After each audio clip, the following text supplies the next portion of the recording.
October is Breast Cancer Awareness Month, and about 42,000 women in the United States die each year of breast cancer. That's a big number. This morning, experts at Sylvester Comprehensive Cancer Center, part of University of Miami Health System, strive to reduce those numbers. So joining us now to talk about it is Dr. Susan Kesmodel, Director of Breast Surgical Oncology at Sylvester and co-leader of the Breast Site Disease Group. Good morning, doctor. Thanks for being with us. Morning. Thanks for inviting me. Okay, so let's just walk through the diagnosis process after a patient initially gets screened, because, you know, when you hear the word breast cancer, the first thing you think of is this could be a death sentence. Yes. So when women have a screening mammogram which shows an abnormality, we then recommend additional imaging. That's typically with a diagnostic mammogram where we do additional views, and then we might also employ ultrasound.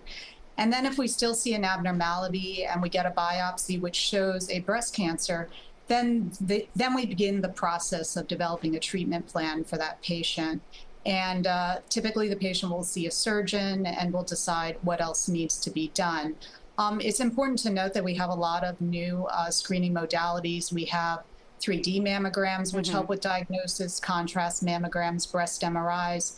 And there is a requirement to let women know what their breast density is, because we know that women who have denser breasts have an increased risk of getting breast cancer. And in addition, it's more difficult to detect a breast cancer by mammogram in dense breasts. Which is really important, and that is a new requirement, because if that is the case and you do have dense breast tissue, you're, I guess, urged to take maybe a 3D image to make sure that you can spot it if indeed you have it, correct? We can use 3D mammography, or we can use ultrasound, or if we feel that the patient is at higher risk, we can employ some of those other screening modalities. So if you do have breast cancer, let's talk about surgery, because you mentioned it just a second ago. It's not a one-size-fits-all, right? That's correct. The studies have shown that for patients with early stage breast cancer, whether you have a mastectomy or a lumpectomy, the long-term outcomes are the same. So for many women with early stage breast cancer, we can preserve the breast. But that's not the right choice for all women. For some patients where there is maybe multifocal disease in the breast or multicentric disease, we still may recommend a mastectomy, or for women who have a very strong family history or a gene mutation which increases risk, we may talk about mastectomy.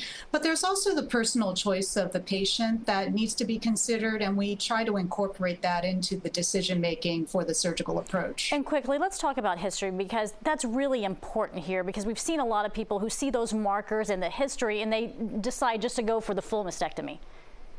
Yeah, so of course a breast cancer diagnosis is a very emotional one, and it's very frightening for patients.